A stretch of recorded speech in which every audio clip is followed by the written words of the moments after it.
आइए दोस्तों, एक डरावनी कहानी सुनते हैं। माँ का भूत। यह कहानी शिलोंग के रहने वाले छाया और उसकी माँ ममता की है। कहते हैं कि माँ का प्यार इस दुनिया में सबसे ज्यादा शक्तिशाली होता है। माँ के प्यार के आगे दूसरे सभी रिश्ते नाते छोटे होते हैं। अगर एक माँ अपने बच्चे के लिए कुछ ठान ले तो वे उसे पूरा करके ही रहती है।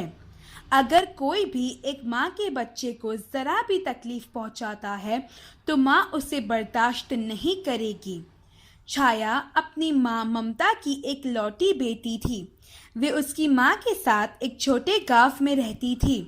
उसके पिता उसके जन्म के 2 साल में ही गुजर गए थे, जिस कारण ममता ने अकेले ही छाया को बड़ा किया और उसका पालन पोषण अच्छे से किया। वे दिन रात सारी सिल के अपना घर खर्च चलाती थी। ममता छाया को हर दुख से बचा कर रखती थी और उस पर एक आंच भी आने नहीं देती थी। वे स्कूल तो गांव में जो थी उसी में जाती थी, परंतु कॉलेज के लिए वे बड़े शहर जाने का फैसला करती है। पहले तो माँ अपनी बच्ची को दूर जाने के लिए बहुत डर रही थी, परंतु फिर उसका एक अच्छा भविष्य बनाने के लिए वे छाया को शहर जाने की इजाज़त देती है। जो शहर में छाया जाने का निर्णय लेती है, वहाँ पर उसकी मनपसंद पढ़ाई के लिए कई कॉलेजेस थी, जिस कारण वे बहुत खुश होती है और स्कूल में मन लगाकर पढ़ाई करने के बाद स्कॉलरशिप को हासिल करती है और अपने मनपसंद कॉलेज में जाती है। माँ बहुत भरे दिल के साथ उसे विदा करती है और ढेर सारे आशीर्वाद के साथ उसे शहर भेज देती है। अब माँ पूरी तरह से अकेली हो जाती है। शहर के कॉलेज जिसमें छाया जाती है वे बहुत अच्छा होता है। वहाँ की पढ़ाई और प्रोफेसर्स भी बहुत अनुभवी और समझदार थे।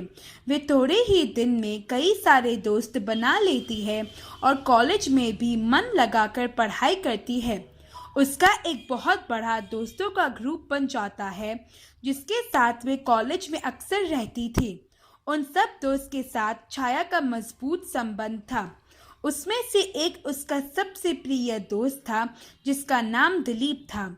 दिलीप छाया को बहुत अच्छे से रखता था और हमेशा उसकी एक भाई की तरह रक्षा करता था। वे छाया को कभी भी अकेला नहीं छोड़ता था और वे दोनों एक दूसरे को पढ़ाई में भी सहायता देते थे। वे दोनों थोड़े महीनों के बाद इतने अच्छे दोस्त बन जाते हैं कि अब वे अपनी दोस्ती को बढ़ाना चाहते थे। वे सिर्फ तो दोस्त नहीं, परंतु अब वे प्रेमी बन गए थे। वे दोनों एक दूसरे से बहुत प्यार करते थे। छाया दिलीप को छुट्टियों में अपने गांव माँ से मिलाने के लिए ले जाती है। वे दोनों घर पहुँचते हैं और छाया माँ को दिलीप के बारे में बताती है। माँ छाया और दिलीप को एक साथ देखकर बहुत खुश हो जाती है। माँ छाया से वादा करती है कि कॉलेज खत्म होने के बाद वे उन दोनों की शादी करा देगी और दिलीप के माता पिता भी इस बात से बहुत खुश हो जाते हैं और उन दोनों को ढेर सारा आशीर्वाद देते हैं। वे दोनों गांव से वापस कॉलेज शुरू होने पर शहर आ जाते हैं। यह बात तब की है जब वे दोनों शहर में उनके माता पिता को बताए बिना एक घर में रहना शुरू करते हैं। जब से वे घर में एक साथ रहना शुरू करते हैं, तब से ही वे दोनों बहुत झगड़ा करना शुरू करते हैं और ऐसा लगता था कि छाया अब दिलीप के साथ रहना नहीं चाहती, क्योंकि दिलीप ही हमेशा सभी झगड़ों को शुरू करता था। दिलीप छाया से झगड़ा इसीलिए ही करता था क्योंकि वह छाया को किसी और से मिलने नहीं देता और वे हमेशा यही चाहता कि छाया ही सिर्फ उसके साथ रहे। छाया को यह बात जरा भी अच्छी नहीं लगती, क्योंकि वे एक बहुत चंचल लड़की थी और उसे सबसे बात करना अच्छा लगता था। वे यह नहीं चाहती थी कि वे सिर्फ दिलीप के साथ ही बात करे और अपने दूसरे दोस्तों को नज़रअंदाज करे। बस इसी कारण उन दोनों का बहुत झगड़ा होता। एक रात दिलीप बहुत गुस्से में आ जाता है और छाया से झगड़ा करते समय उसके साथ हाथापाई करना शुरू कर देता है।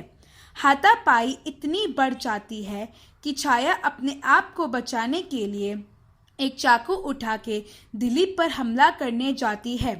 तब दिलीप उसके हाथों से वे चाकू छीनने में सफल हो जाता है और गुस्से में आकर छाया के गले पर चाकू को फिरा देता है। छाया अभी मरी नहीं होती है। यह देख के कि दिलीप ने छाया पर हमला किया है, वे तुरंत छाया के पास जाता है और बहुत पछतावा करता है। वे एम्बुलेंस को बुलाकर छाया को अस्पताल में ले जाता है और उसका इलाज कराता है। हॉस्पिटल में उनके दूसरे दोस्त भी आते हैं। हमले के कारण छाया सिर्फ 2 दिन अस्पताल में जिंदा रहती है और उसकी मौत हो जाती है। वहीं पर उसके मरने के बाद छाया के दोस्त जो अस्पताल में मौजूद थे, वे उसकी मां को फ़ोन करके उसे छाया की मौत के बारे में बताते हैं। उसकी मां जब यह बात सुनती है तो अपने आप को संभाल नहीं पाती। वे पूछती है कि उसकी बेटी कैसी मरी, तो छाया का दोस्त बताते हैं कि दिलीप के कारण छाया की मौत हो गई है। मां इस सदमे को सहन नहीं कर पाती है। यह सदमा वे सहन नहीं कर पाती और अंत में उनकी मौत दिल के दौरे के कारण ही हो जाती है। मौत के 2 दिन बाद जब उनका एक रिश्तेदार उनसे मिलने के लिए उनके घर आता है, तब उनकी लाश को देखकर उनके अंतिम संस्कार कर देता है। परंतु मां की आत्मा को शांति तभी मिलेगी जब वे अपनी बेटी के कातिल को उसकी करने की सज़ा न दे दे। मां की आत्मा दिलीप के घर पर पहुंच जाती है। वे घर जिसमें एक समय पर वे और उसकी बेटी छाया रहते थे। मां ठान लेती है कि दिलीप को उसके किए की सज़ा उस अस्पताल में देगी जहां छाया की मौत तड़प तड़प के हुई थी। मां उसे एक दर्दनाक मौत देना चाहती थी।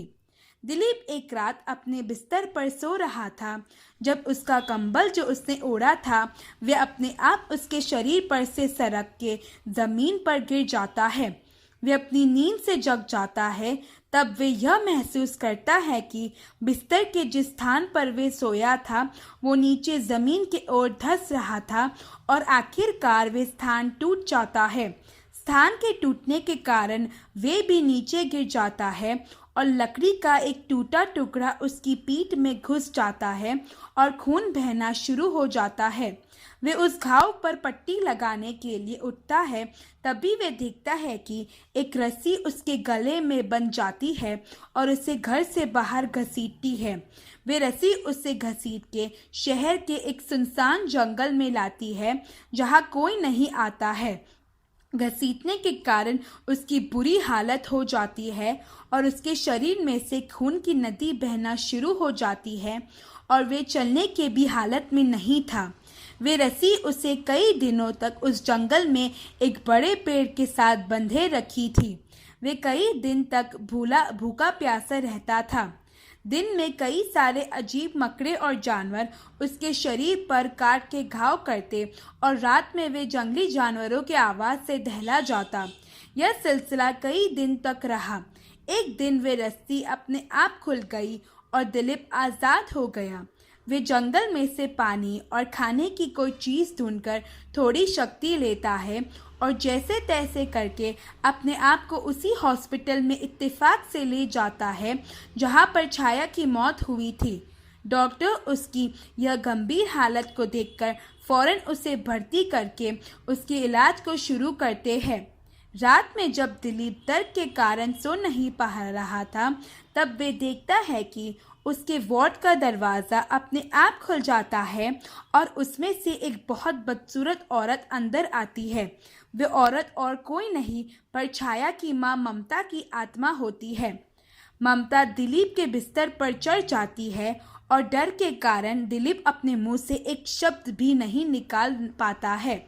ममता दिलीप से यह कहती है कि मेरी बेटी ने तुम्हारा क्या बिगाड़ा था कि तुमने उसका इस कदर कत्ल कर दिया। तुम तो उससे प्यार करते थे, परंतु फिर भी तुमने उसे मार दिया। उसे मार के तुमने अच्छा नहीं किया। आज तक मैंने अपनी बेटी पर एक आंच नहीं आने दी, परंतु तुमने तो उसे इतनी आसानी से मार दिया। इसकी सज़ा तो तुम्हें मिलेगी, पर तुम जैसे कातिल को तो बुरी से बुरी सज़ा मिलनी चाहिए। इसी अस्पताल में मेरी बेटी तुम्हारे कारण मर गई थी। अब तू देख तेरे साथ क्या होगा। दिलीप उनसे माफ़ी मांगता है पर मां नहीं मानती और अंत में दिलीप के शरीर पर आग लगाकर उसे धीरे धीरे धीरे जलाकर मार देती है। अस्पताल में उस रात किसी को पता नहीं चलता। सुबह सब उसकी राख को देखकर चौंक जाते हैं, पर किसी को यह नहीं पता चलता है कि आखिर उसकी मौत का जिम्मेदार कौन है। तो दोस्तों, इस कहानी से हम यह सीखते हैं कि अगर हम किसी का बुरा करते हैं तो हमारे साथ भी बुरा ही होगा।